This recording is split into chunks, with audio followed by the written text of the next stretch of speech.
if you do not work in the NHS or in a hospital where people's lives are actually at risk, it's probably not that urgent. Am I in focus?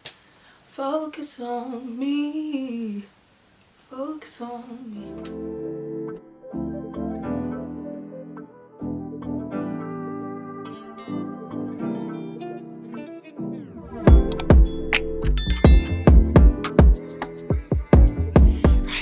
Hi guys.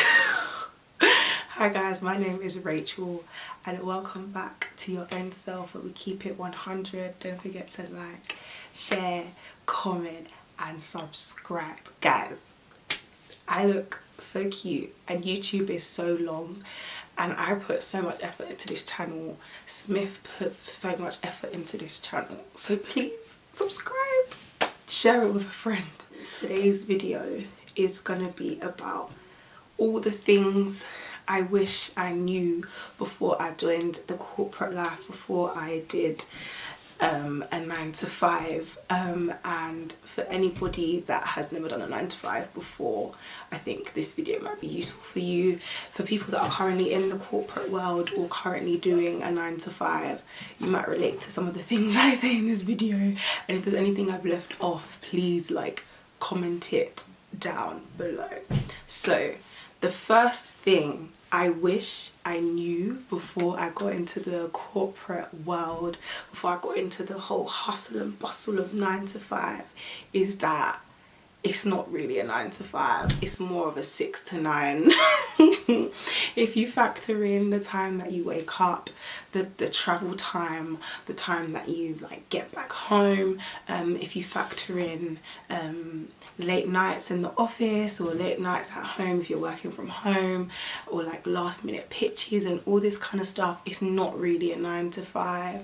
And I feel like they should pay us for our travel time as well, because if I told you about my commute is just under 2 hours, because I live in Essex and I travel from Essex to I travel from Essex into central London.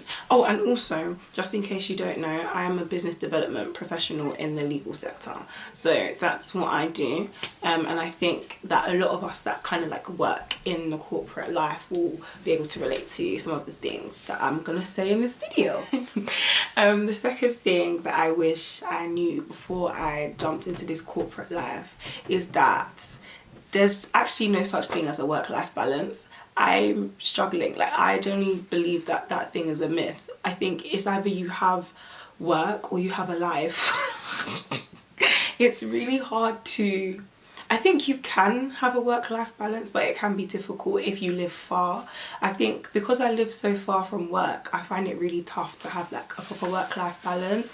I think that, a work-life balance means that you're able to cook when you get home. You're not too stressed when you get home. You're able to go to the gym. You're still able to kind of have a life outside of work. And I find it very difficult to go gym, cook, still catch up with friends when I've spent the whole day at work. I think it's easier if I leave the office on time, 5:30 when I'm meant to leave, than going to the gym, having conversations with people, having a nice relaxing evening is very, very possible to have. But if I'm leaving the office at 6 o'clock, 6:37, say bye to your evening. But yeah, work-life balance sometimes is not balancing. Sometimes it's really heavy on the work and little on the life. I find that I'm tired all the time, but it might not be the same for you. It might be different for you depending on your line of work. Another thing I wish I knew is that adults actually never grow up. All the bitching and the gossiping and the backbiting and the whole not saying things to your face but saying it behind your back. You would think that when we grow up, we grow out of those things, but those things definitely continue. There's definitely always office gossip, there's definitely people who won't like you or people that will have a problem with you, but they don't handle it with maturity. There's definitely a lot of passive aggressiveness in the office, and one thing I don't like about work is that you could be in a situation, but if you were in the same situation outside of work, you know how you would handle the situation, but you can't handle the situation how you would outside of work when you're at work, if that makes sense. Another thing, you know what, yeah, you will experience imposter syndrome, and what I would say is that don't break your head. Like, you would have to do something mad to get fired. I remember when I first started, I was just, oh my gosh, is this when I get fired? Is this when I'm going to get fired? Like, I just had imposter syndrome. Like, I felt like I didn't belong there. I felt like I didn't deserve to have the opportunity that I was having. And the truth of the matter is, they read your job description. Out of all the job descriptions that they read your job description, and they felt that, you know what, let's interview this person. You went to your interview, you might have had a second interview again, and then they decided to offer you the job. Clearly, if you weren't special enough, or if you weren't good enough to be there, they wouldn't have hired you when they've got so many other people that they could have hired. So always have that at the back of your mind. And also, you would have to do something mad to get fired. You are a human being. People understand that you're new to the firm. And even if you have experience upon experience upon experience, and you've worked at this place and this place and that place, when you come into a new organisation, you're still new. You still need to learn how this organisation does a specific task. Like, for example, most companies will have like a client relationship management system or software. Some companies use Salesforce, other companies use Interaction. Like, you're gonna have to, like, say if you know how to use a client relationship management system, but maybe in your previous workplace you used Interaction, but in your new workplace they're gonna use Salesforce.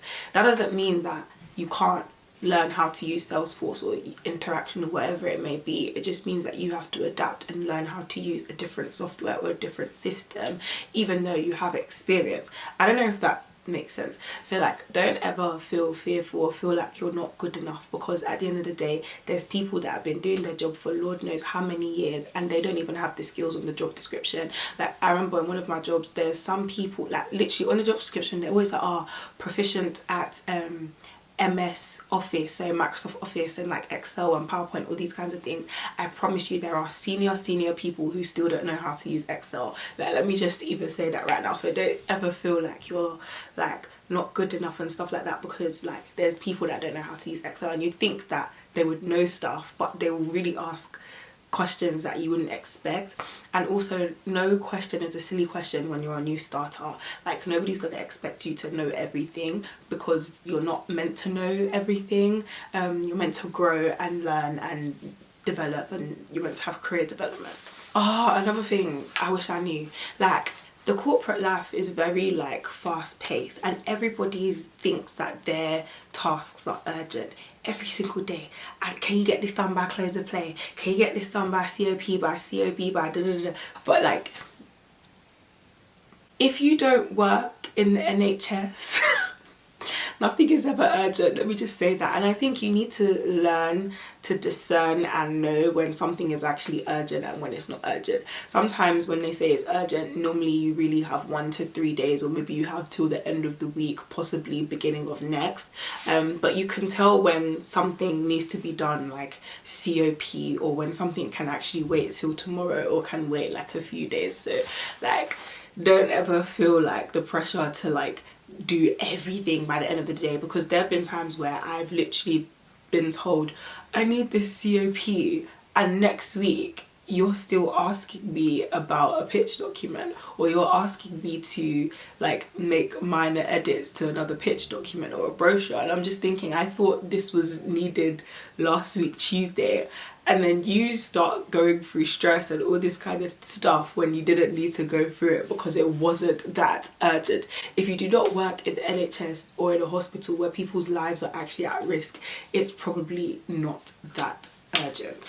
But sometimes it is urgent, but you need to know that's how you kind of like grow into your role. Like, you'll begin to know when something is urgent and when it's not. I wish I knew corporate jargon. Like, I feel like there should be like some kind of dictionary on corporate jargon, because there's so many acronyms and synonyms, and like so many like people use words that you don't even know. Like, don't worry, don't be overwhelmed, because as time goes on you'll get to know what they are, and then you will start using them, and then all of a sudden you sound like a corporate babe.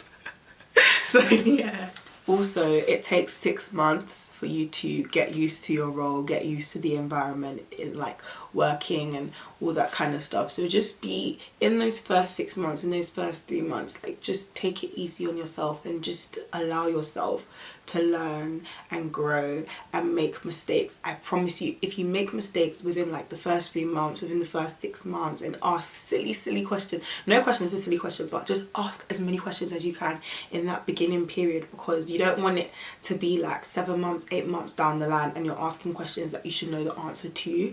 Like, no one will ever like think that you're silly for asking questions, especially if you're a new starter. And there's people who have been working for a long time and they still ask questions, because really and truly we're always learning. So don't ever be afraid to ask questions, and just know that it actually takes 6 months to get used to your role and get used to the company that you're working at. And lastly, I think this is really important, and it kind of links to the imposter syndrome, but like anybody can do anything. Like anybody can gain a skill today that they didn't have yesterday. I think if someone is willing to show you how to do something, you will know how to do it. So don't ever feel like, oh my gosh, I don't know how to do stuff, or oh my gosh, this person has so much knowledge. Like literally, like over time, as you like continue to stay in an environment, you grow in that environment, so then you'll begin to like gain that knowledge over time and stuff like that. So like even if you're dealing with like imposter syndrome and stuff like that, what I would say is just be confident in the work that you're doing, and like write a to-do list,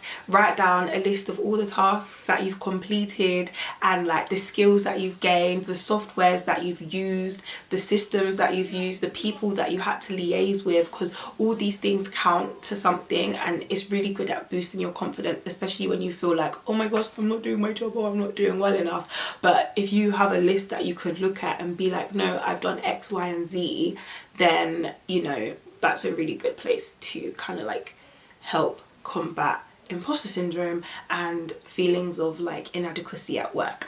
But yeah, like these are all the things that I wish I had known before I entered the corporate world. I hope this video was useful and that you guys can relate to some of the things that I said.